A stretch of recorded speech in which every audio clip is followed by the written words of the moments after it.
I'm going to play a devil's advocate here, Do right? it. Do it. If you're talking about a compensatory mechanism because the cells are having so much calories, so much energy, and it's trying to block further, input of lipids, for example, why didn't this mechanism target CD36 or fatty acid transporters? Instead, it targets insulin, which has an overall effect on all types of substrates going into the cell. Hi, this is Dr. Lat Mansour, your host on Health via Modern Nutrition podcast. In this episode, we have Cyrus and Robby, who are co-authors of the New York Times bestselling book, Mastering Diabetes, and the co-founders of Mastering Diabetes, a coaching program that helps people reverse insulin resistance with low-fat, plant-based, and whole food nutrition. Cyrus has been living with type 1 diabetes since 2002 and has an undergraduate degree from Stanford University and a Ph.D. in Nutritional Biochemistry from UC Berkeley. Robby was diagnosed with type 1 diabetes in 2000 and has been living a plant-based lifestyle since 2006. He also has a master's degree in public health in 2019. In this episode, Robby shared his story living with type 1 diabetes and how insulin resistance could still occur even with the absence of insulin. Now, to make it more interesting, Cyrus also explained in detail how lipids may increase inflammation that could cause insulin resistance. We covered quite a lot of information from energetics biochemistry to disease progression to tricks and tips to reverse diabetes. If you are interested, I hope you will enjoy this episode as much as I did, and stay tuned. Thank you, Robby and Cyrus, for coming on to Health via Modern Nutrition podcast. How are you guys today? Can't complain. Thanks for having us here. I can't wait to have a fun conversation. I'm doing great. This is going to be a lot of fun today. Yeah, I know you guys' expertise is in diabetes, one of my favorite subject. I did my research in diabetes and metabolism, so can't wait to dive deeper into your book, Mastering Diabetes, as well. But before that, let me ask you, one question. The first question I want to ask is there really a way to reverse insulin resistance permanently, as you claim it in your book? 100%. There's no question about it. And we can tell you that from multiple different perspectives. Number one, we can tell you it from personal experience. And personal experience is important, but it's not the end all be all. It's just an N of one story. And then I can tell it to you also from the academic side of things, from the actual nutritional research. And then third, we can talk to you about it from the perspective of empirical stories of working with thousands of other people who have also been able to integrate a more plant-focused lifestyle and seen dramatic improvements to their diabetes health, and also specifically, reducing insulin resistance and or getting rid of it completely. Because I know in the medical world, they tend to use the word remission instead of, full reversal. That's why I wanted to ask, because, that's a bold claim, right? And permanently. And obviously there's a lot of caveat that comes with a lot of, precautions that people need to pay attention to that we're going to go into. So let's go straight into your background and your stories, Mike, to you guys, and introduce yourself to our listeners. For sure. Let's go back here real quick about the details of remission versus reversal. So I've thought about this. I've talked about it. I've read about it, for lots of hours. And what I think my conclusion is that a lot of it is just words. A lot of it is just pure semantics.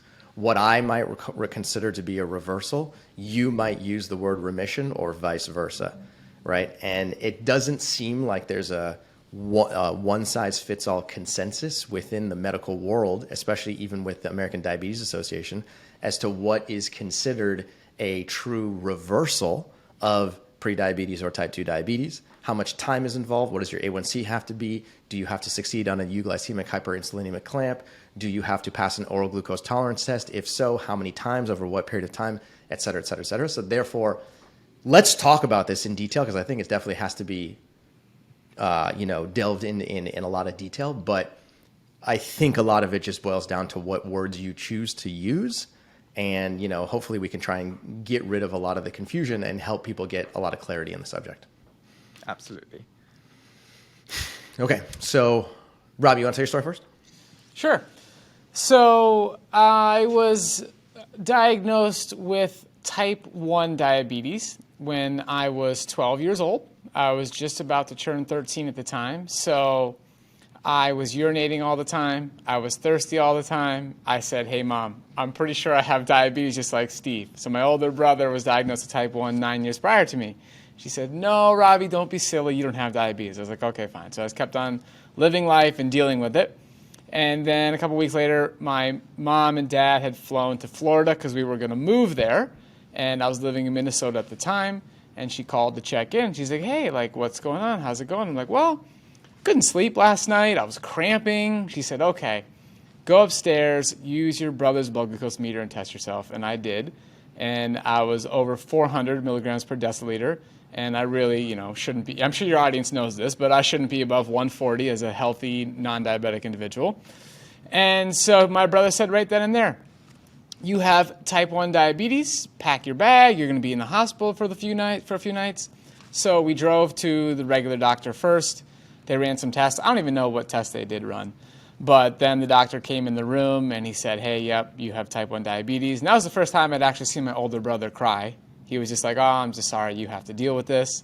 And then we drove to the hospital, and my parents came back the next night, and they said, look, don't worry, this is just an inconvenience. You can still, live a great life, and your dreams can come true. So that was really the mentality my parents sort of had towards my brother and I. And really, in hindsight, it was a blessing that my older brother already had type 1 because my parents weren't freaking out. Like, we knew what to do. I was quite familiar with what to handle, what to do and all that because I watched my brother go through it for all these years. So it wasn't really necessarily like a huge earth-shattering thing. I kind of like got it to ease into it pretty gracefully. And we went to the Mayo Clinic. So we lived in St. Cloud, Minnesota at the time, and my parents wanted to make sure we had the best medical care possible. So we went to the Mayo Clinic together, and we checked in, I think it was every 6 months or so. And we had a team there. It was like a 2-day event. I would see an endocrinologist, I would see a psychologist, I would see a nutritionist. And at no point did anybody mention to me, hey, there's things you can do to improve your insulin sensitivity, to make insulin work more efficiently, and there's things you can do to reduce your risk of long-term complications. That was not mentioned to me at the time. It was really just, we want you to feel normal. At that time, I was in middle school. It's like, hey, you know what? Like, here's the food pyramid. We'll give you some tips. They gave my mom some tips, what to eat and all that. And, she tried to follow it to the best of her ability. They said, hey, make sure he has a fruit at dinner. So my serving of fruit would be like a can of mandarin oranges with high fructose corn syrup or strawberries with some powdered sugar on top. That was my version of having fruit. And so we followed this standard American diet. And overall, I would say my diabetes control was generally good. I think my highest A1C back then was probably in the mid-7s, like 7.5, 7.6, something like that. So I never was really terribly out of control.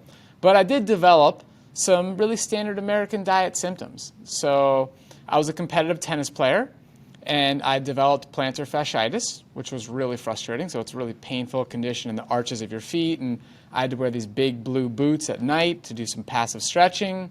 I would get sick every year. I took Claritin D and Nasonex and still got sick every year. And as a teenager, I developed cystic acne, which was really frustrating.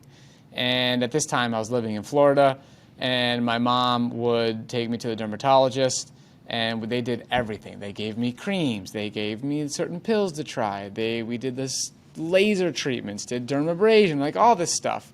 Eventually, they put me on Accutane, which is, one of the most serious drugs you can possibly take for acne. And, I wasn't necessarily thriving. So that was some of the frustrating symptoms I had to deal with.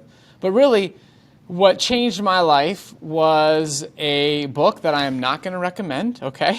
Let me tell you that, right? The book is called Kevin Trudeau's Natural Cures They Don't Want You to Know About, all right? So this guy was on infomercials, and some of your listeners might remember this guy. It was like a very handsome-looking guy. The book is purple, and he was selling millions of copies through his infomercials. And eventually he went to jail for some fraud or something like that, so it's not necessarily a trustworthy person here. But what that book did is it planted a seed in my mind that, you know what, maybe it's possible to reverse type 1 diabetes, okay? And I thought, you know what, there has to be the first person to do just about everything. If you look back in history, all the amazing things we've done, there was a certain time in history that everybody thought that wasn't possible. So when Roger Bannister attempted to run a 4-minute mile, the smartest people in the world thought that's not possible. Like, you just can't do that. And then he did, and now many people can run a 4-minute mile. So I just came into it with that mindset. And I started to learn, everything I could in this sort of alternative medicine world. I just started doing anything and everything. And it was all a bunch of little things. It's like, maybe some of the additives in your food aren't the best. Maybe try and avoid those. Hey, you know what? Maybe it's better to have some more organic food and try and limit your pesticide exposure. It was just like little things. And I tried a lot of stuff, really, all with this mission of like, if I am the healthiest human being I possibly can be from the inside out, maybe I can get these beta cells to regenerate and naturally, and then I can, not need to inject insulin anymore. That's not happened. I have not solved that problem yet. I still think we will, okay? But along the way, I did discover a lot of really fun things.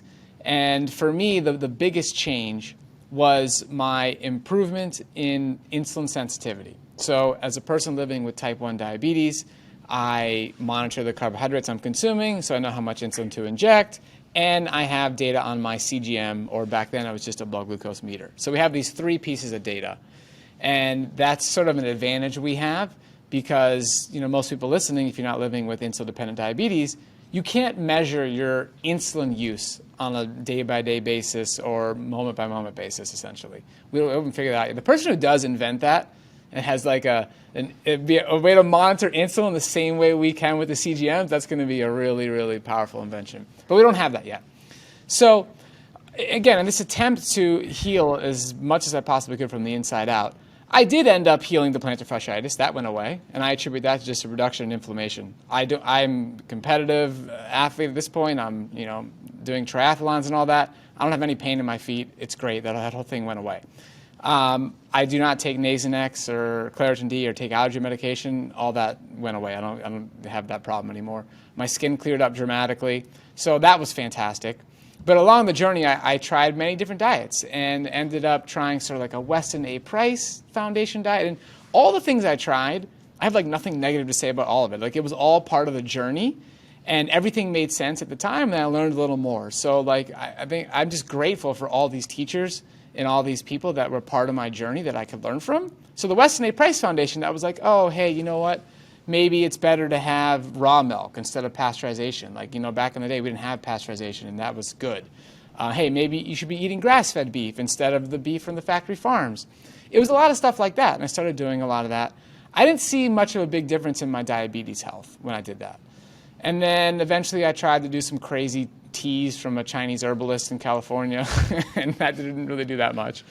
And then the last thing I tried before I do what I'm doing now was a plant-based ketogenic diet. And this I learned from Dr. Gabriel Cousens, and this was sort of popularized through a documentary called Raw for 30 Days, and there was this guy, Kurt Tyson, in there who was really inspiring. I got in touch with him, and I started eating a diet where I had no more than 30 grams of net carbohydrate. So it was actually ended up being about 70 grams of total carbohydrate because there was that much fiber, right? So there was a lot of greens, a lot of celery.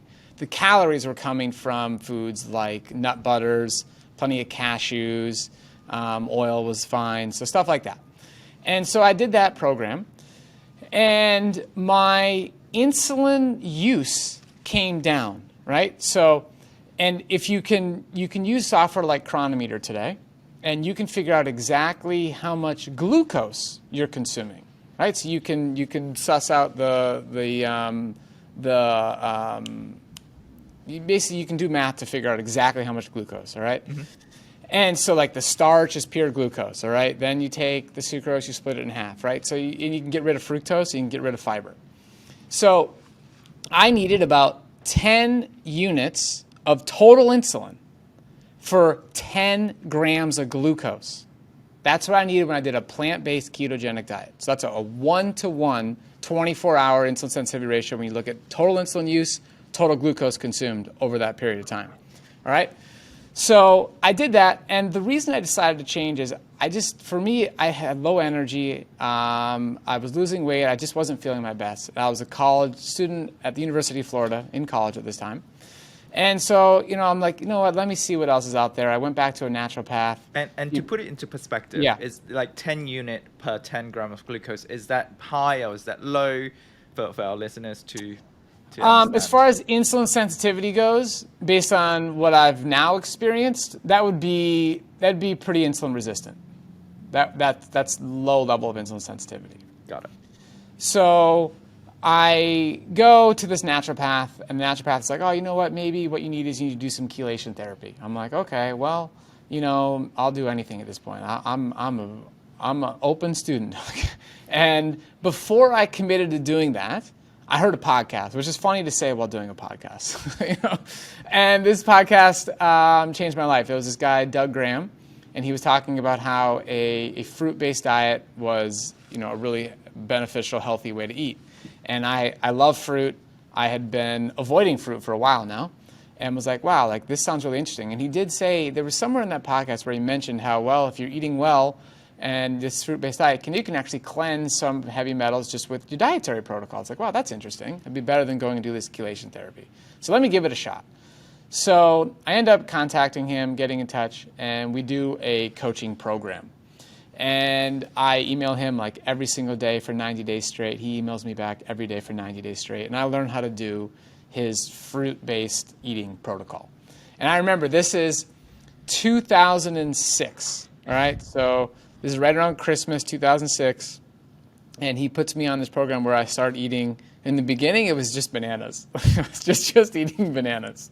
And I come down to Christmas dinner, and I have a pyramid of bananas on a plate. So like 5 on the bottom row, then 4, then 3, then 2, like a pyramid of bananas. That's my Christmas dinner. And at this point, my parents had seen me go through so many different diets, so many different things. They thought this was a phase, right? Like, this isn't going to last. Let's just see how it goes. And sure enough, we're now 16 years later, and I still get to enjoy large meals of fruit and greens and vegetables and all that. So what ended up happening is my total carbohydrate intake, including fiber, including fructose, okay, now goes above 700, okay? If you take out fiber, you take out fructose, we're going to get to roughly like 300 grams of glucose per day. So I went from 10 grams of glucose to 300 grams of glucose per day on this new fruit-based eating protocol. And my insulin use goes up to a physiologically normal amount. So now my total insulin use, this is long-acting and short-acting, is on average about 30 units a day. Right? It could be a little lower with increased fitness and whatnot, but on average, call it 30. So now we're talking a 10-to-1 carbohydrate to insulin ratio when you're talking about glucose and insulin use. And that is a 900% change in insulin sensitivity. And so this was really eye-opening. And at this point, I'm a freshman at the University of Florida, and I'm like, wow, this is fascinating. And I have a chance to go look at basically any research paper I want to get my hands on. And they helped me dig up some really old stuff. And this information was documented back to the 1920s, right? So insulin's discovered in 1921, first used in humans in 1922, and you got a paper in 1926 with Dr. Sansom and JAMA talking about increasing carbohydrate intake and seeing insulin requirements basically stay the same. So we're seeing improved insulin sensitivity back when insulin was even just discovered. So this was mind-boggling, and so I'm having fun. Like, I'm feeling great. I'm enjoying the food. My A1C is coming down, so I got my A1C into a great place. I remember around then it was like 5.9. My current A1C, 16 years later, it's 5.3%. I use a Dexcom G6 for my CGM, and I have a time in range consistently around 90%, with my lows being no more than 4%. So that to me is really important, because when you're living with type 1 and you have a low A1C, there's sometimes that like red flag of, oh, well, they're just going low all the time. You have so many lows, it's balancing out the highs, it's really not actually a healthy A1C. But the 5.3 A1C is really based on just rock solid blood glucose control, not a bunch of lows. And so I found that I could eat this whole carbohydrate-rich food and see very predictable, very steady blood glucose control, and it really got me excited. So this was, again, 16 years ago, and really nothing's changed. And I kept on learning more. I eventually went back to get a master's in public health, back to school. And now Cyrus and I have joined forces to basically share about this option. Hey, you know what? If you want to eat this way, if you want to enjoy carbohydrate-rich food, this is an option. Like, this exists. And we're having a lot of fun doing it. Great. Thank you so much for the story. One quick question before we move on to Cyrus's story as well. You spoke about insulin resistance and insulin sensitivity in type 1 diabetes. My previous experience was in type 2 diabetes, and a lot of school of thoughts are around, having the high level of insulin, high level of elevation of insulin cause insulin resistance in type 2 diabetes. And there is also a school of thought that talked about inflammation causing the insulin resistance. Why does type 1 diabetes also have insulin resistance problems, given that they are not being exposed to insulin all the time? So where does this insulin resistance develop from? Well, I'll give just a brief answer based on my experience and let Cyrus talk to a little bit more of the nutritional biochemistry here. Mm-hmm. But from my experience, as a person living with type 1 diabetes, the goal is to inject a physiologically normal amount of insulin. Right, so my C-peptide is less than 0.1. It's 0.01. Like, it's undetectable. I'm not producing any insulin at this point, living with type 1 for over 22 years now. So I want to inject what my pancreas would have normally secreted had I been following a healthy diet for longevity, right? So me eating the diet I'm eating now and injecting roughly 30 units, that's a physiologically normal amount of insulin. It's going to be, it depends on your gender, your age, your height, and all that stuff, but 20 to 50 or so units is like ballparkish where somebody should be. So that, to me, from living with type 1, if I'm injecting 70 units a day, 80, 100, 120, which is quite normal for the type 1 community, that's like a red flag right there. Like, there's some insulin resistance going on. And that's not even, that alone is just that much insulin, something is off. But then again, then let's talk about, okay, well, how many grams of carbohydrate they're consuming? How many grams of glucose is that 100 units of insulin metabolizing? And then it becomes even more obvious that that person is living with some form of insulin resistance, some level of insulin resistance. And then when, they start adopting even some of the principles of the Mastering Diabetes method, and you see their glucose consumption, carbohydrate intake increase, while insulin decreases. Again, that's pretty clear, from my perspective, a pretty clear display of insulin sensitivity improving. And again, you want to get to the point where you're injecting a physiologically normal amount of insulin. Yeah, exactly. Because from your story, what impression I'm having is having, almost like a transgenic mice model that it can't secrete insulin. So that's being type 1 diabetes. And then you're seeing variation in insulin sensitivity, which also points towards there is something else at play, which could be the diet, which could be, the body trying to compensate or whatever. Let's go to Cyrus. What do you think? And then we'll go to your story and your background. Yeah, for sure. Okay, so let's go back to the original question that you asked. And just let me be very clear about this. I realize that you come from a ketogenic perspective and, have done a significant amount of research in the world of ketosis. And we come literally from the exact opposite background. So what I think we can do here in this conversation is make sure that we sort of share our own research knowledge and experience.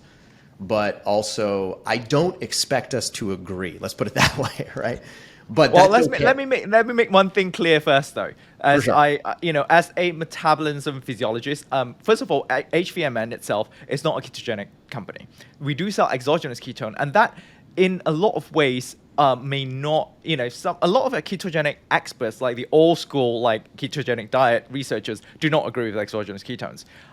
But what we believe is that it could serve as a supplementation to a keto diet. But most of all, in performance, we actually advise our athletes to take it with carbs, because you have that dual fuel hybrid system, as well as the glycogen sparing effect, given that you have glycogen to begin with. Whereas if you're on a ketogenic diet, you don't have glycogen, then there is nothing to spare, even if you take exogenous ketones. So I'm very clear in terms of metabolism. We always talk a lot on this show, on this podcast, about the Goldilocks zone, that is what it is about metabolism. You don't want too low, you don't want too high. There is no one substrate that is always being demonized and always bad. You need a certain substrate for a certain stimulus and for certain situations. So, let's make that clear, and we're all here for the integrity of science. Good. Okay, I'm glad we can establish that, right? Because the truth is that if you look into the nutritional research, it can be hard to understand. If you have a simple question that you just say, what's better for me, a ketogenic diet or a low carbohydrate diet or a plant-based diet, and try and figure out what is the actual answer to that, it can get pretty confusing pretty quickly. And it's not until you spend, in my professional opinion, hundreds of hours delving into the details of what's happening in your liver, what's happening in your pancreas, what's happening in your vasculature, what's happening in your brain, how are those tissues speaking with each other, what's happening in your gut. But not only that, what is going to happen over the course of time. And I do believe time is a huge variable that unfortunately the low carbohydrate world doesn't do a good job of taking into account. Meaning a lot of the research in the low carbohydrate world is focused on shorter term outcomes and not on longer term outcomes. Separate discussion. But my point is that unless you spend hundreds of hours or even thousands of hours delving into this research, it can become pretty confusing pretty quick. So, just like you were saying, the difference between endogenous ketones and exogenous ketones, that's a whole world unto itself, right? There's a whole bunch of conversation that we can have about and that. To some people, long term, it's 3 years is long term, 5 years is long term. But some people actually mean 10 years, 20 years, that means long. Like time is so relative to people and to research as well. Yeah, exactly right. You nailed it. So, okay. So to answer your question, you brought up a question. You said, well, if insulin resistance is all about being hyperinsulinemic, aka having excess insulin in your blood, then how is it possible that people with type 1 diabetes who are insulin deficient can actually also be insulin resistant? And what I would say is, let's go backwards to the beginning. The pathogenesis of insulin resistance can have something to do with excess insulin production, but doesn't always have to, okay? So if we say that insulin resistance is caused by hyperinsulinemia, we're confusing cause and effect, okay? Insulin resistance is not caused by hyperinsulinemia, and I know that's what most of the diabetes world wants to believe.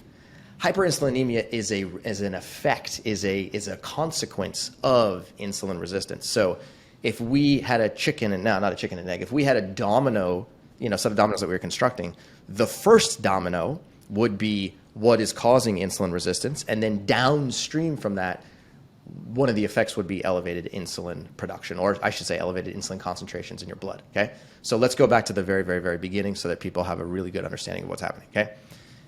Insulin resistance is caused by the consumption of excess dietary lipid.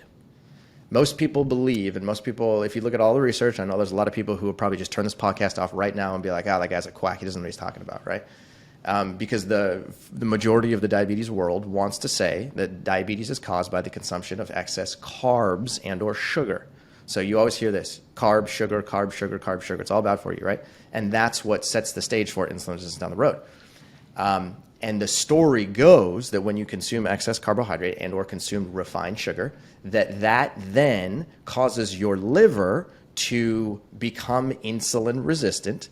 It causes your liver to produce, to increase the production and the conversion of easy, simple carbohydrates that come from refined sources into dietary fat. And then the conversion of glucose into fat increases the lipid storage inside of the liver, which makes the liver more insulin resistant. That then increases the production of lipids from your liver, and it sets the stage for your liver to be able to not metabolize glucose when present inside of your blood. So you make your liver insulin resistant. That fat either stays inside of your liver or it travels to your adipose tissue, and it also makes your adipose tissue grow. So now you're increasing adiposity and you're making your liver insulin resistant at the same time. That also increases hepatic glucose output, hepatic glucose output, HGO, and that then increases your blood glucose levels, okay? So the consumption of sugar starts this, domino effect that then puts you down the insulin resistance path.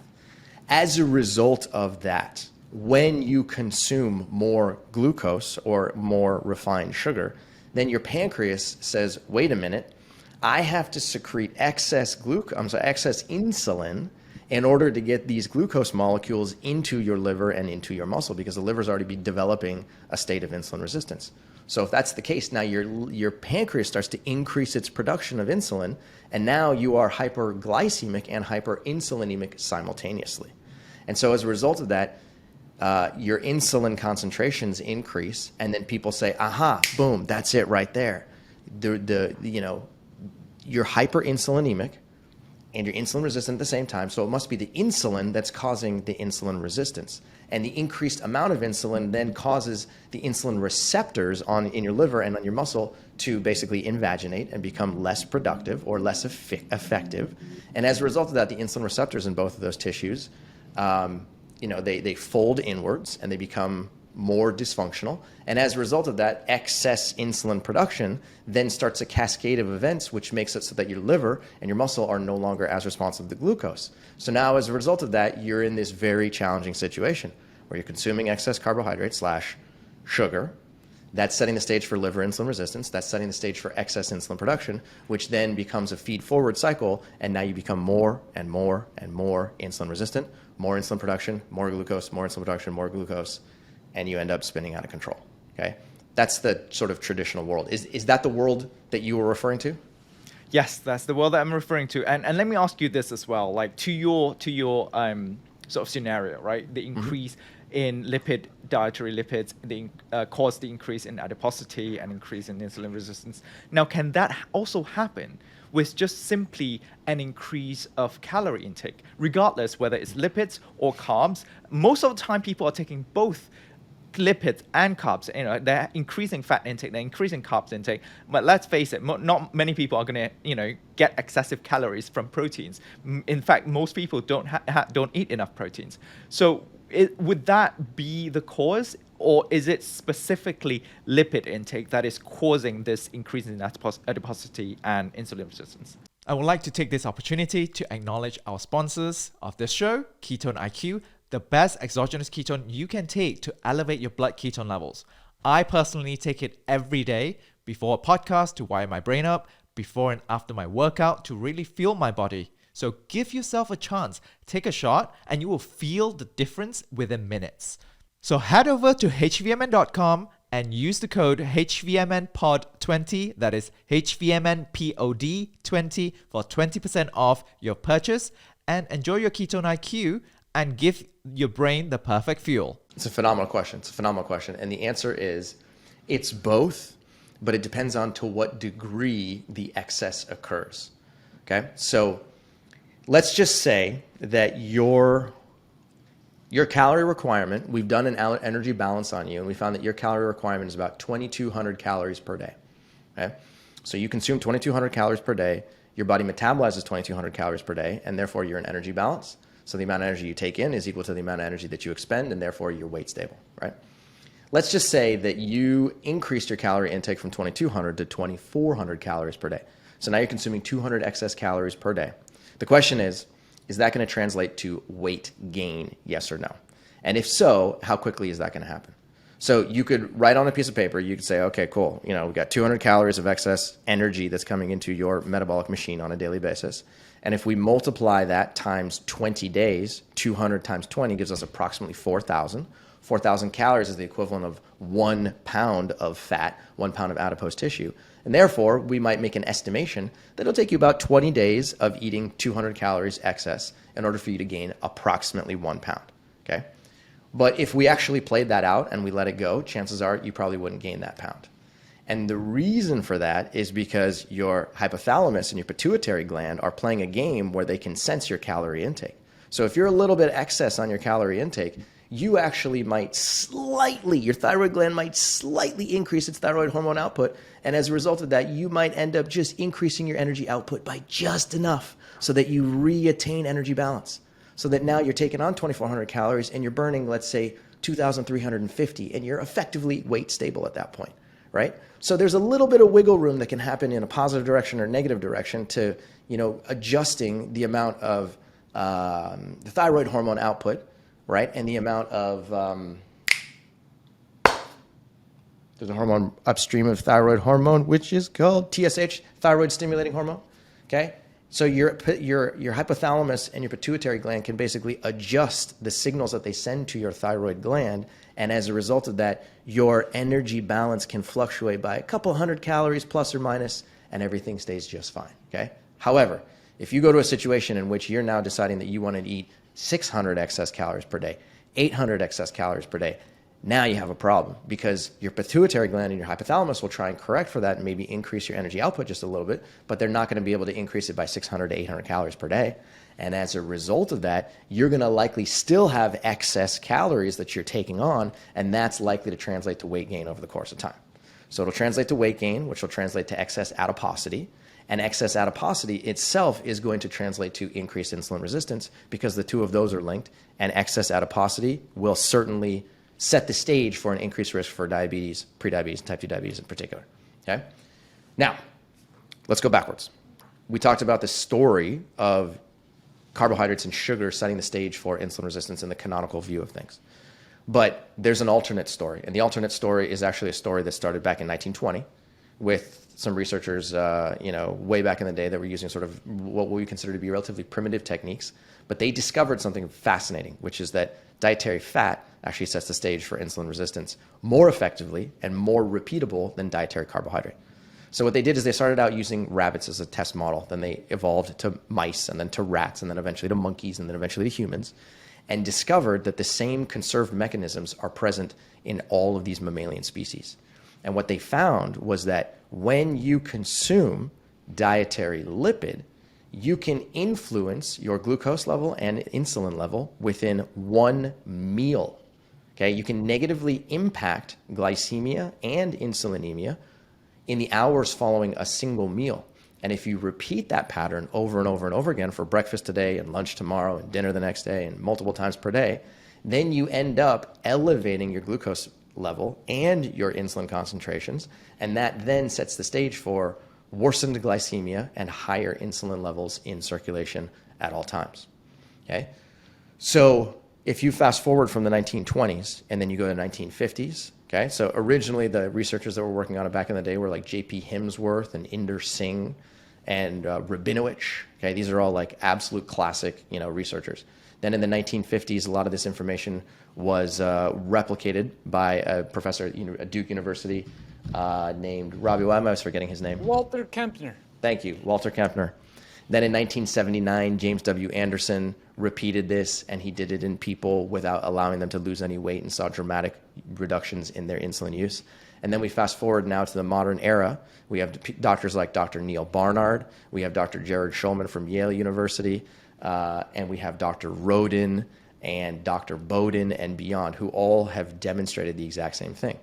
And what they show is that when you consume dietary fat, especially if it's saturated fat, the saturated fat negatively impacts the function of the insulin receptor in liver and muscle, because the insulin receptor on both those tissues functions in a very similar manner.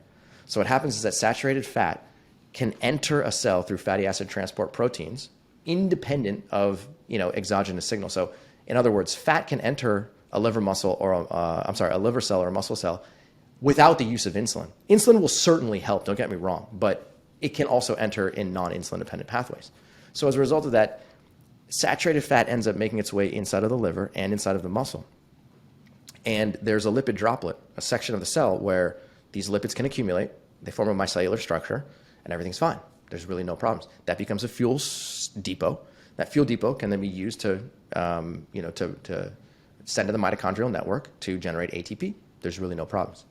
But when you overconsume fat, especially if it's saturated fat, then what ends up happening is that lipid droplet begins to grow and grow and grow and grow and grow. So the lipid droplet is growing intracellularly, and the lipid droplet itself ends up creating secondary metabolites. Those secondary metabolites are not triacylglycerols, but they're diacylglycerols. So they're glycerols with 2 fatty acids instead of 3. And then they also generate these things called ceramides. So you have diacylglycerols and ceramides, both of which are very problematic because they're inflammatory molecules. These 2 molecules then make their way to the inside of the insulin receptor. Okay, here's where the story gets really interesting.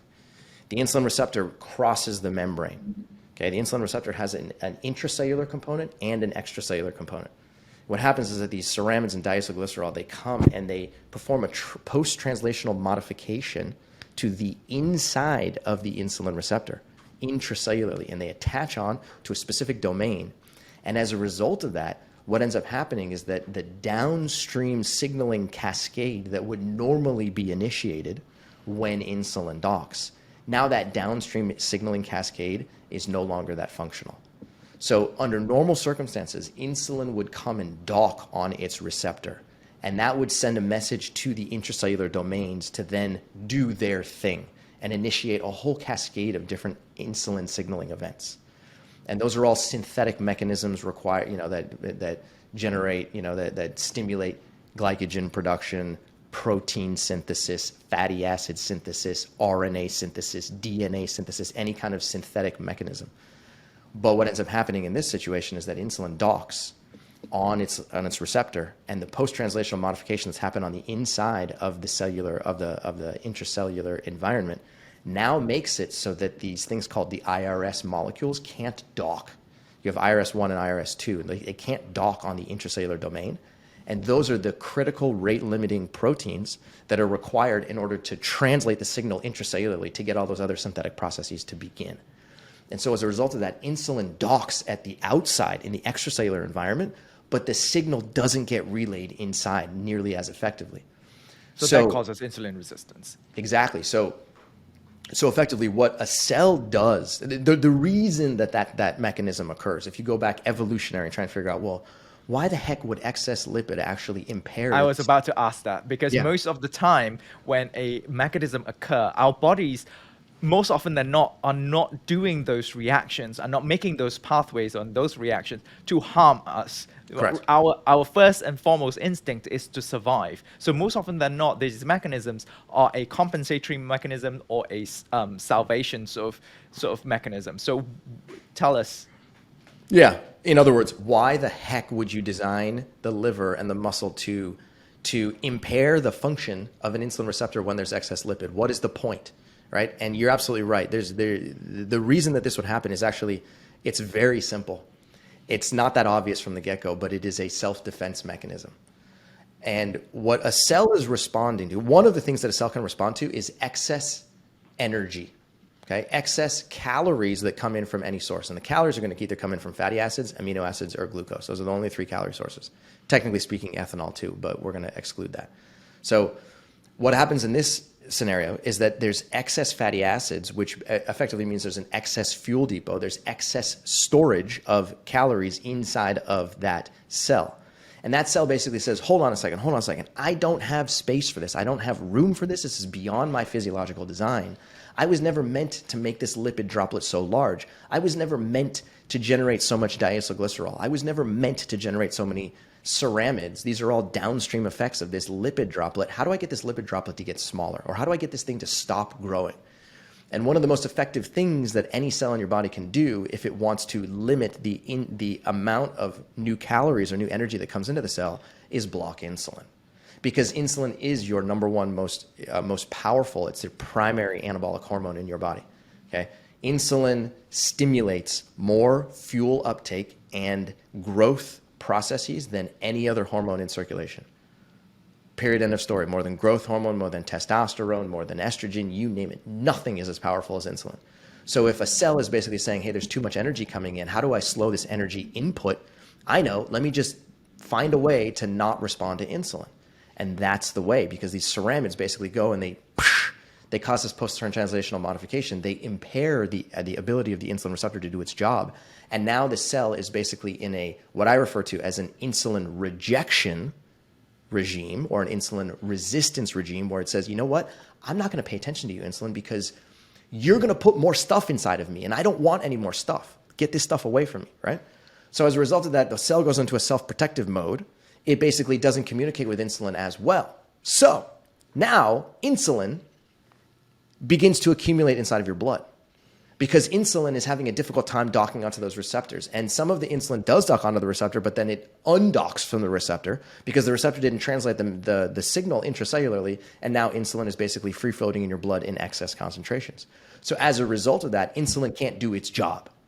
Insulin tries to dock and tries to get glucose out of the blood, but it doesn't really work. So as a result of that, well, guess what happens? Your glucose level starts to rise as well. So first, insulin begins to accumulate and become hyperinsulinemic. That's the first thing that happens. And then the next time you eat something that's glucose rich, okay, it could be literally one banana, it could be a mango, it could be a bowl of black beans, it could be some chips. Who knows? You eat something that's got a small amount of carbohydrate, like 15, 20 grams or so. And many people who are eating a low carbohydrate diet or a ketogenic diet will say the same thing. They will say, look, guys, I literally had one banana and my glucose shot up to 180. Okay, I'm telling you, the banana is bad for me. And our response is, no. It's not the banana's fault. Okay, the banana is mainly constructed with a lot of carbohydrate energy, and the carbohydrate energy has a significant amount of glucose. The glucose from that banana, what is now in circulation inside of your blood, it is literally trying to get into your liver and trying to get into your muscle where it belongs. But this metabolic traffic jam that you have created from all the fat-rich foods that you have eaten prior to that banana has now created a roadblock. And that roadblock is now preventing the glucose from getting in. It's preventing from insulin signaling. So now you're both hyperglycemic and hyperinsulinemic simultaneously. And how reversible is this? It's very reversible. It's very reversible. That's the good news. That's the good news. So let's go backwards and we say, okay, there's two different stories. Story number one says it's all about carbohydrate, and story number two is that it's all about fat. Okay? And the truth is that both of them are at play. There's no question about it. Okay? It just so turns out that the research demonstrates that dietary fat is the preferred mechanism for inducing insulin resistance in laboratory animals and in humans. Okay? If you go into the research and you try and figure out how do you create insulin resistance across the board, in laboratory models, they are using a high-fat diet as a primary method of creating insulin resistance. And I did that myself. I did that myself with my type 2 diabetic rats with high-fat diet and streptozotocin. That's why I'm saying and tell you, like, I'm not all for fat. I'm not all for glucose. I am all for optimizing whatever that works for your body. Now, I'm going to play a devil's advocate here, right? Do it. If you're talking about a compensatory mechanism because the cells are having so much calories, so much energy, and it's trying to block further, input of lipids, for example. Why didn't this mechanism target CD36 or fatty acid transporters? Instead, it targets insulin, which has an overall effect on all types of substrates going into the cell, including glucose, including proteins and all that, amino acids. So why, if lipid is the problem, why isn't this mechanism designed to specifically target fatty acid transporters? That's a phenomenal question, honestly. It's a phenomenal question, and I do not have the answer to your question, but I can hypothesize about why that may be the case. I mean, this is literally me just thinking, just listening to your story is so interesting. And we as scientists, we always ask this kind of questions, like why this and not this, right? Yeah, exactly right. You ask questions that cannot be answered, but I love it because that's why we do science, to find out the answer. Exactly. You're thinking like a true scientist here. So here's my hypothesis. Yeah. As you know, fatty acid molecules contain 9 calories per gram as opposed to carbohydrate and glucose and amino acids that contain 4 calories per gram. Okay. So because dietary fat is more than twice as calorie dense, when there's an excess of lipid, rather than selectively blocking lipid from coming in, the cell again is responding to, yes, more excess lipid, but also just pure excess energy. So the cell doesn't want lipid. It also doesn't want amino acids. It also doesn't want glucose. So it basically says, shoot, I need a global mechanism to block or inhibit as much new energy transport coming into the cell as possible. And therefore it says, let's do this to insulin rather than saying, let me go block CD36 or any kind of lipid transport enzyme that's going to help block lipids only. Does that make sense? Yeah, that's fair. That's fair. Because I'm just thinking, even if lipid is a problem, if you have excess carbs and then you sort of contribute towards the de novo lipogenesis and then increasing the adiposity from the excess carb itself, then it will lead to the same sort of conclusion. Yeah, exactly right. So, I'm actually glad you brought up de novo lipogenesis, because when I was at UC Berkeley, I did my Ph.D. under the supervision of Dr. Mark Hellerstein. Dr. Mark Hellerstein is one of the world's experts in carbohydrate metabolism. There are very few things in this world that Mark Hellerstein doesn't know the answer to. And he is actually the world's foremost expert on DNL. Okay, so he developed a way to measure DNL by scribbling it on the back of a napkin when he was at a bar, when he was doing his MD Ph.D. at MIT. And then he took that idea and went on to create an entire mathematical and mass spec related measurement technique to measure DNL using stable isotopes that just blows away the competition. Okay, so long story short, when it comes to DNL and everything related to DNL, he has conclusively demonstrated that DNL is actually a very, very, very small contributor to adiposity, even in, number one, in human beings. It definitely happens to a larger extent in smaller animals because it's a thermogenic pathway that increases increases heat output, and that's necessary for animals that have to use that technique in order to maintain their core body temperature. But in human beings, it doesn't happen to a very large extent. And he's just shown, I'm just going to read you a couple of passages here from our book because I find this stuff absolutely fascinating. Yes, please. He says that in people who eat a high-fat, low-carbohydrate diet, okay, so these people eating a low-carb diet, containing between 100 to 200 grams of fat per day, okay, less than 1 gram of newly synthesized fatty acids are made from DNL per day, which makes perfect sense. If you're consuming a lot of fat, there's no need to go ahead and convert glucose to fat because there just isn't enough substrate. Period, end of story. Okay? Now, in people who eat a low-fat diet, this is what we always get criticized for. Say, guys, you're telling people to eat a bunch of fruit and potatoes, and that stuff is just going to get converted into fat and then stored in their liver or stored in their muscle tissue. Okay? And it turns out that in people who eat a high-carbohydrate diet containing between 65 to 75% of carbohydrate and 10 to 20% as fat, DNL accounts for less than 10 grams of newly synthesized fatty acids per day. Just do the math on that. 10. So you're consuming a high carbohydrate diet that's 65 to 75% carbohydrate, and you're only making 10 grams of carbohydrate. I mean, that's like, what is that? Like the weight of a paperclip or less. I mean, it's nothing, right? But yet the low carbohydrate world wants you to believe that by consuming a lot of carbohydrate, you're going to be making 50, 75, 100 grams of fat or more per day. Okay. Now, does that depend on whether if the individual is in caloric balance or deficit or surplus? Yeah, the study that I just the two studies that I was just demonstrating to you are for people who are in energy balance. Got it. This study right here, the third study, is a massive overfeeding experiment performed in individuals who are not in energy balance. They are designed to be eating way in excess of their calorie needs. Okay. So experiments have shown that DNL occurs in substantial quantities only in people who massively overeat carbohydrate energy. And when I say massively, I mean massively. Experiments show that people who eat approximately 2,000 grams of carbohydrate energy per day, which is 4,500 calories of excess energy, for 7 to 10 days at a time, manufacture 150 grams of newly synthesized fatty acids from DNL per day. Okay, so if you want to trigger DNL, not only do you have to overeat carbohydrate, you have to significantly overeat carbohydrate, and just having a couple hundred grams here or there is not going to do the trick. You have to get to the thousands of grams per day level in order to actually turn on that DNL process, because human beings have evolved away from DNL as a thermogenic process and as a glucose to fatty acid conversion process, because we simply don't benefit from it any longer.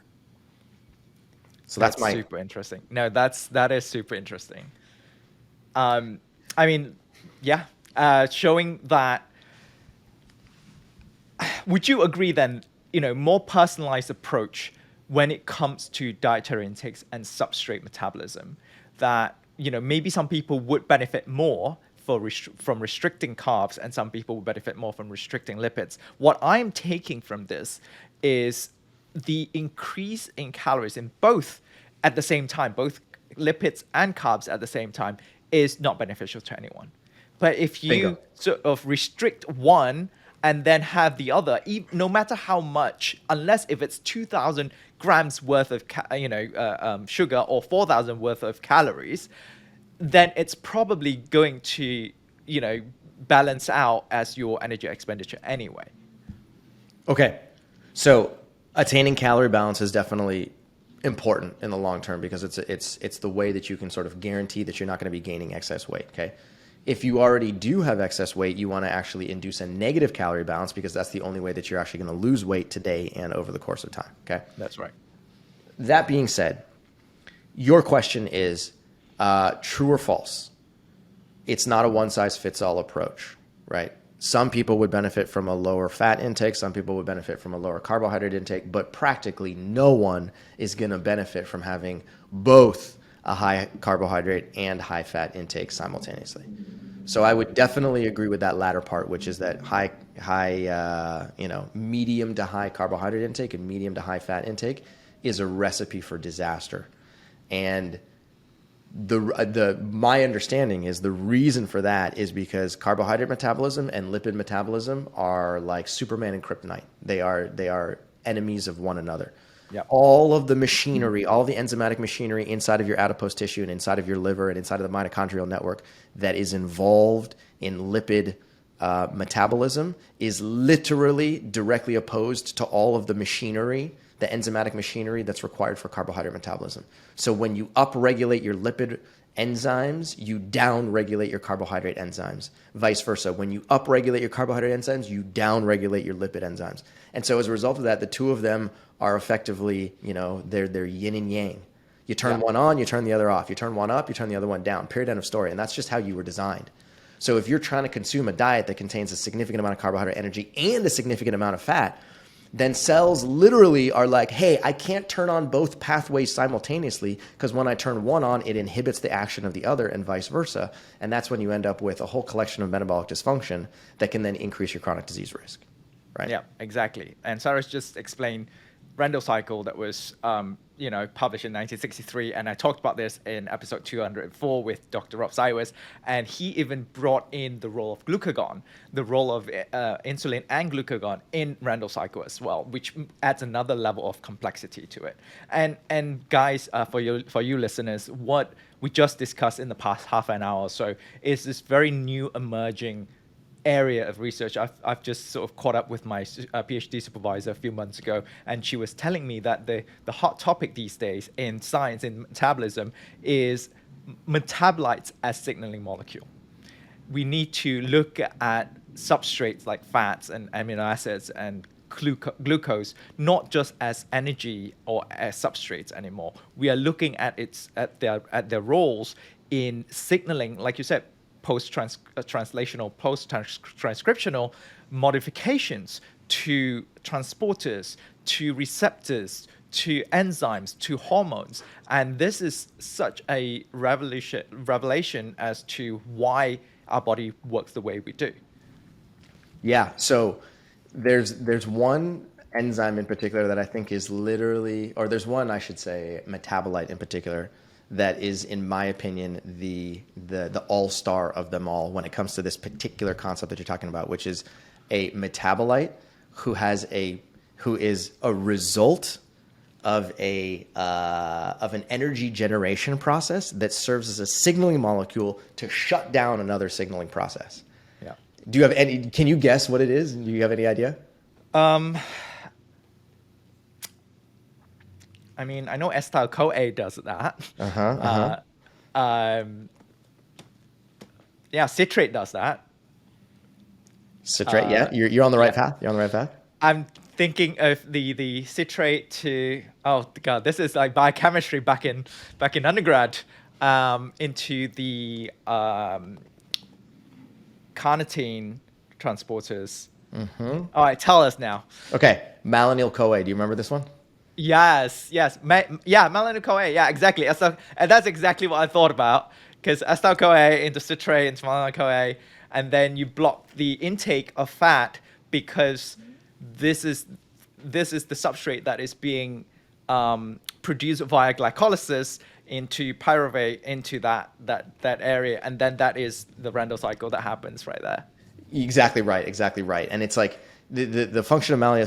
So malonyl-CoA is basically involved in like fatty acid biosynthesis. So you're manufacturing fatty acids, you're elongating them, And as malonyl-CoA production ends up increasing as a result of that. So it doesn't make sense to try and elongate and build fatty acids and burn fatty acids or oxidize them at the same time.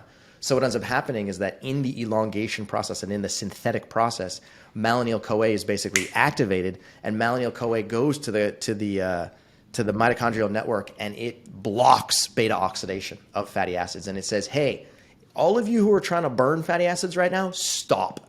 Because there's a synthetic process which is happening over here. Let this thing happen. When the synthetic process dies down, you can then begin to burn them if you have extra substrate, right?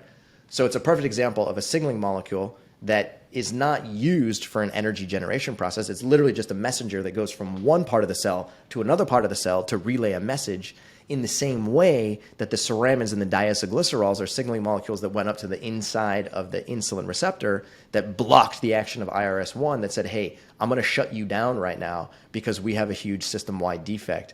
I need you to chill out for a second, right? Yeah. And I'll give you another example of this as well, beta-hydroxybutyrate. There is such thing they call beta-hydroxybutyrylation, which has the effect on DNA level.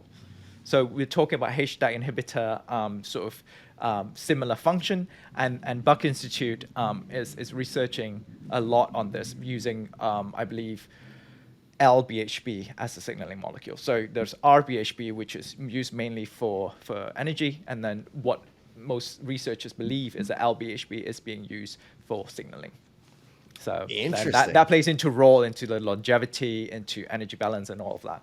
So in your book, Mastering Diabetes, I want to go back to that. And I remember reading, you were saying type 1 diabetes, type 2 diabetes, but you mentioned type 1.5 diabetes. What the hell is type 1.5 diabetes? What the hell? I've never heard of it.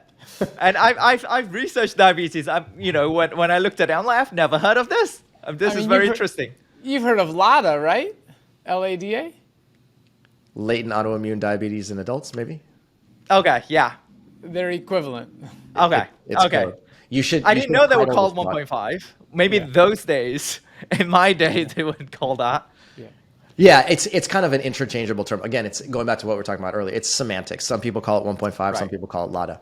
But effectively, it is adult onset, slow progressing type 1 diabetes. It occurs in adults who are generally over the age of 30, and it is an autoimmune attack on the insulin producing beta cells that reduces insulin output. Okay, the primary difference between type 1 and 1.5 is two things. Number one, the speed at which insulin, it's the speed at which the beta cells are destroyed, or the speed at which the beta cells commit apoptosis is much slower in type 1.5 than it is in type 1.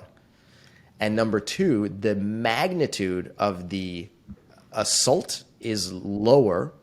And as a result of that, people who are living with type 1.5 diabetes, some of them never get to full insulin dependence. Okay, if you're living with type 1 diabetes, chances are within 12 to 18 months, you're going to be fully insulin dependent. You're going to be making effectively zero insulin within 12 to 18 months. You're going to have to inject insulin using a pump or a pen or a syringe. And you're going to have to substitute for all of the insulin that you normally would be able to produce. But in type 1.5, some people end up going from like 100% production to like 60% or 100 to like 35% production, but they don't get to zero.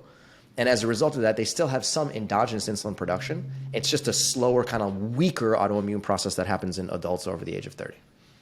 Interesting. Yeah, in this show, we talked about even type 3 diabetes. Yeah. Do you know what that, Alzheimer's. Alzheimer's.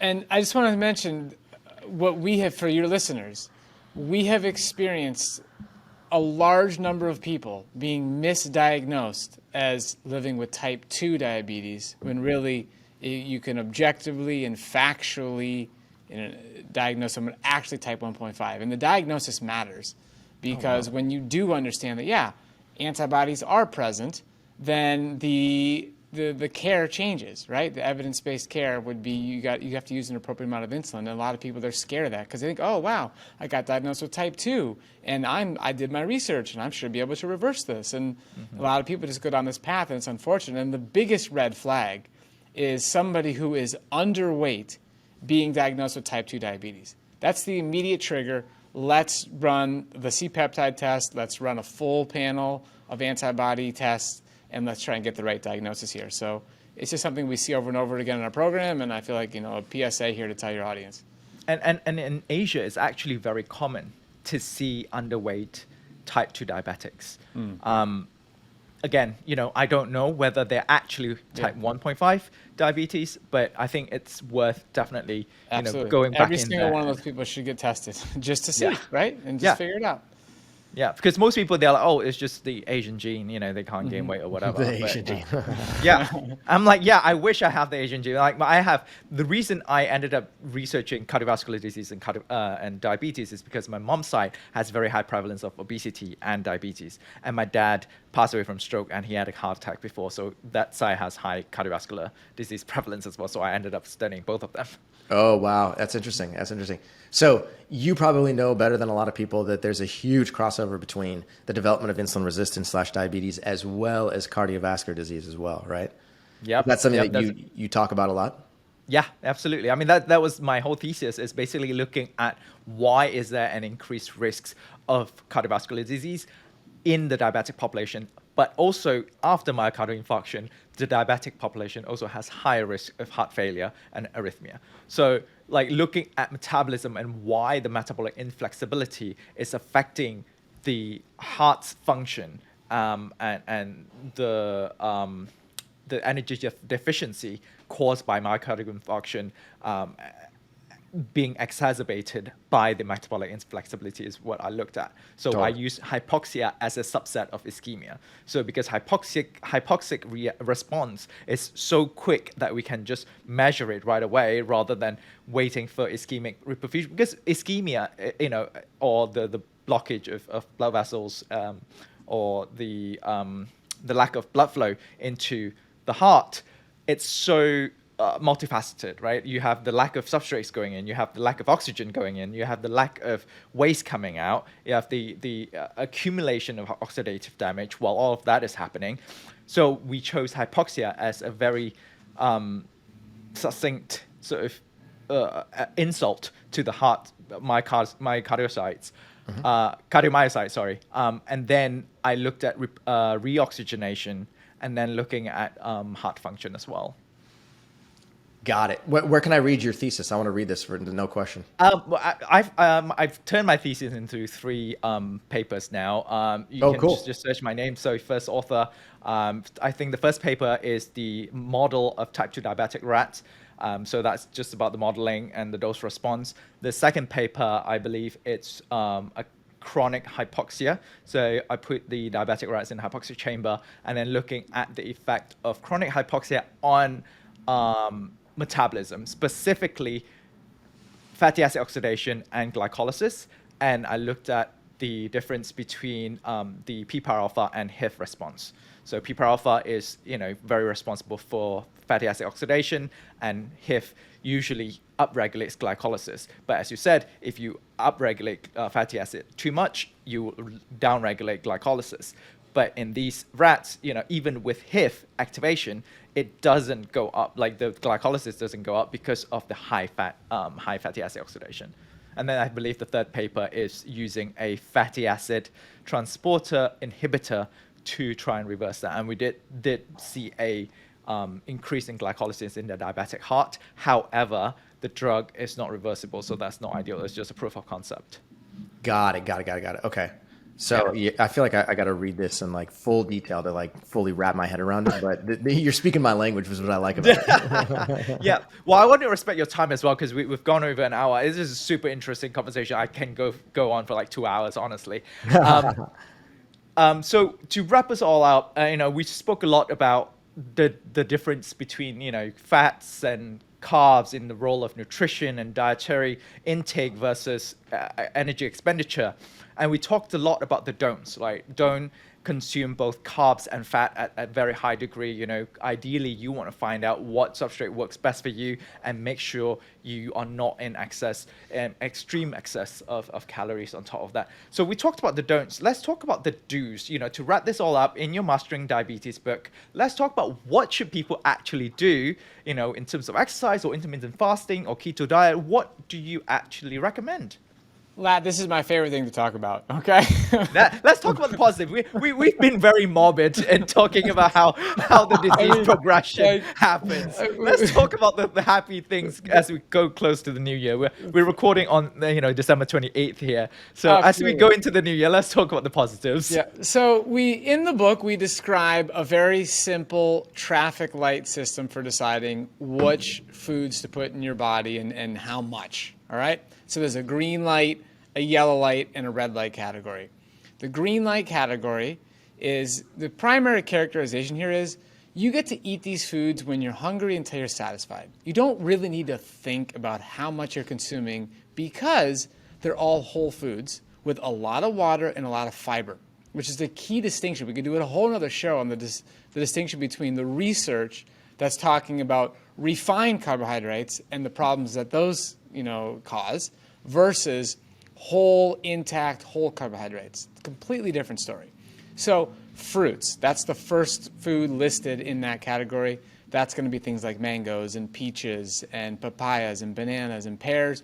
Again, all whole fruits. Then starchy vegetables, that's going to be potatoes. A yam would be in there, butternut squash, acorn squash. Then you have beans and peas and lentils. All right, that's the third category. Then intact whole grains, intact being the key word. That's quinoa, that's brown rice, that's farro, that's millet. All intact, unrefined whole grains are fantastic. Then you have leafy greens, that's going to be lettuce, arugula, chard, kale, all that stuff. Then you have non-starchy vegetables. That's going to be things like bell peppers. You could put carrots in that category. Zucchini, cucumber. Then we move into, mushrooms we have in this category. It's going to be hard to overeat on mushrooms. We also have herbs and spices in here. Those aren't technically whole foods, but eat those to your heart's content. Flavor your food. That's all green light stuff. Then the yellow light category, these are foods. They're healthy foods, right? So it's just that we're not saying you should eat an unlimited quantity. You don't just sit down and eat these, till you're satisfied. It would not work out so well for insulin sensitivity. These are foods that are naturally high in their fat content. They are a little bit more refined, or they're high in sodium. Those are the three characterizations of these foods. So avocados in this category, nuts and seeds, okay? Soy products. So the most intact form of soy would be edamame. That's unrefined whole soy. Then you get into tempeh and tofu. Again, all good options, but they're, again, a little more refined and they're higher in their fat content. So soy products are going to be roughly 35% of calories coming from fat, even in the whole form of edamame. And then we have some refined stuff. So brown rice pasta. You can literally get pasta that's just brown rice. It's one ingredient, which is great. But it's still better to have that whole intact brown rice. That whole intact counterpart is still optimal. So we have pastas in this category. There's now bean pastas. There's all kinds of pastas. And again, they're good options. Then as far as the foods that are high in sodium, fermented foods. A lot of research showing the benefits of fermented foods. But again, they're high in sodium. And that's not going to be ideal for people living with insulin resistance, living with type 2 diabetes, the metabolic syndrome, trying to lower your blood pressure. We just have to be careful with those. So that's the yellow light category. Now the red light category, these are foods we suggest you minimize or just completely avoid. And that is going to lend towards the saturated fat that Cyrus was talking about earlier. So we have red meat in there, white meat, fish is in this category. Again, most fish higher in its fat content, no fiber. It's just not ideal. So we also have oil in this category, and the reason we put oil is because, again, it's another refined food. You've taken out the water content. You've taken out the fiber. You've taken out the carbohydrate. You've taken out the protein. You're left with 4,000 calories per pound of pure fat with, depending on the quality of the oil, some micronutrients left over. So, again, we help people reverse insulin resistance. We help people.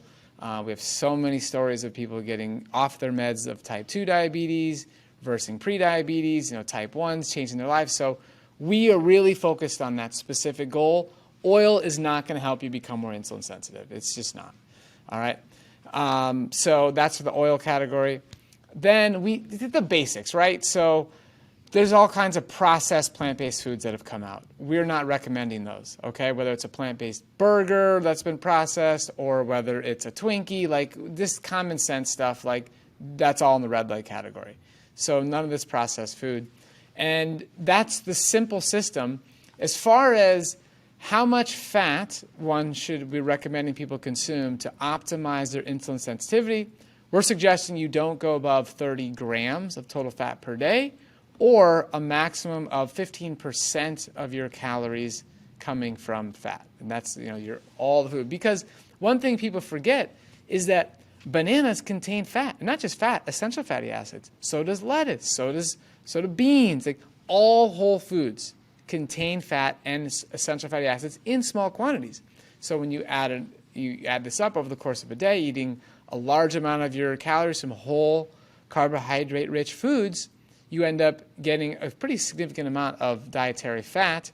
And we put in an insurance policy in our program of suggesting that everybody in the morning have either ground up chia seed or ground up flaxseed in order to meet, so 1 tablespoon, to meet your essential fatty acid requirements. All right? Right then and there, you meet that and you're just getting bonus from your whole foods. And that's really the dietary protocol. But as far as that, Happy New Year, positive message, we love to encourage people to get to enjoy fruit once again. Because a lot of people with diabetes have been told, no, you have to limit your fruit consumption. And on our program, you get to earn your way towards eating more fruit. So it's not going to happen on day one. It's a process of, like you guys were talking about earlier, you can't do both. You can't be eating a ton of fat and a ton of carbohydrate. So you have to reduce your fat intake while you're increasing your whole carbohydrate food intake. And that has to happen together, and you do that in a system, and that's why we wrote the book to explain it. That's why we have a coaching program to walk people through the nuances and the details of this process so they don't see frustrating readings of 200 and 250 when you're transitioning. There's an art to it. It's a process. We guide people through that. But at the end of the day, you get to work yourself towards eating more whole fruit, and that is usually a very positive, happy message for most people. That is so interesting. That is literally the complete opposite of the keto diet. And even avoiding omega-3s from fish, which is quite interesting what I heard. Yeah. So we have you would, a whole section on that in the book. Oh, God. And it's very detailed, and we go to the science on that topic. Just to be clear, we're not suggesting that you should avoid omega-3 essential fatty acids from your diet. We're just saying that fish may not be the ideal source for that omega-3 fatty acids. We suggest people get them from ground flax seeds and ground chia seeds. And then also, you can also get it from algae sources. If you want to eat a little bit of fish, it's not the end of the world, but there are alternatives to fish, and omega-3s are of utmost importance, and nobody's going to argue with that. Yeah. And again, the key point in the book, which we go into detail, is it's more about what you're not eating than what you are eating. It's about optimizing the conversion by not eating too many omega-6 fats. Mm-hmm. And that's the big part of the conversation that's missing and you're not seeing when people go to the store. They buy these labels. Oh, rich in omega-3s, rich in omega-3s. But it's like, no. Are you focus on the conversion in that process and optimizing that, which then also has a bunch of other benefits when you do that rather than just trying to supplement. So it's like this idea of always going to the root cause versus, let me just put these Band-Aids on. Let me just go, my fatty acid profile is not good, so I'm just going to eat a bunch instead of being like, wait a minute, what was the original problem? So exactly. We talk about that in the book. Exactly. Going to the root cause and also finding the optimal amount to take in, an optimal amount that is perfect for your health and well-being. And do you know what I really wish right now from all this conversation? I really wish that people like you guys are going to get together with people like Jeff Volek, Steve Finney from Virta Health, who are very pro-ketogenic diet, run a study. We have a defined definition of insulin resistance. We measure how much insulin resistance is improved via ketogenic diet and via high carbs diet. And then we're also measuring inflammatory responses and inflammatory biomarkers. And then for once and for all, we can put this to rest and we can say that it's personalized medicine at the end of the day. And then we can map it to different individuals and their genetics and go down that path and then go down that rabbit hole. Lat, connect me with them. I would love Yeah. to run that study. I've literally written the protocol for that study already because I want it to happen. There's no question about it. I saw that coming. It has to happen. No question. Yeah, no, I really look forward to it. And because we haven't covered a lot of stuff that I actually wrote out that I want to cover, that I wanted to ask. So I would love to have you guys for episode 2 sometime next year. Let's do it. For That'd be you great. to come back and we can go deep into more about your book, about what the new research is after, since we've talked. And for our listeners who would like to find you guys, please let our listeners know where can they find you. I would say the best place to start is go to masteringdiabetes.org. That's our website. You can actually take a quiz there. You can see, what is your level of insulin resistance? It's an interesting way. It's like a surrogate for what's going on in your body. So that's fun. We're on all the platforms. So we have our own podcast. Just type in Mastering Diabetes into any of your favorite podcast platforms. You'll find us there. We're on Instagram at Mastering Diabetes, TikTok at Mastering Diabetes, YouTube. So that's really fun. And the book, you can get anywhere books are sold. Most people buy it on Amazon. We read our own audiobook, added in a little bit of new research and a little bit of context. That's because, the audiobook is filmed obviously after the book is finally printed and everything is locked in. So the audiobook is really fun for that. And we had a chance to really talk about our thought process and mindset in writing each chapter. So that's on Audible. That's on Google Play, anywhere you find audiobooks. And that's where you can find us. Cool. 100%. Anything to add there, Cyrus? No, Robbie nailed it. Lat, this has been fun. I mean, even though we come from like slightly different educational backgrounds and you have one set of experience and knowledge and we have something slightly different, I absolutely love talking with people like you because it's an opportunity to like really deep dive into the research and ask some simple questions and put our egos aside and be like, you know what, like this is not about me. It's not about you. It's about what does the research say and how can we truly make people healthier. So that's Absolutely. a long-winded way of me saying thank you. You're a stud and I totally appreciate it. No. Thank you very much. It has been a pleasure. I really got a workout off my brain today. You really stimulated that intellectual capacity, the sense of curiosity and intrigue when you're presented a problem and you're like, I want to solve this. Like you really sparked that or re-sparked that in me, if I could say. So thank you very much to both of you by sharing your experience, your story, your advice, tips, and all the information in this area. And can't wait to have you guys around again. You got a deal. Looking forward to it. Thanks a ton, my Thank man. you.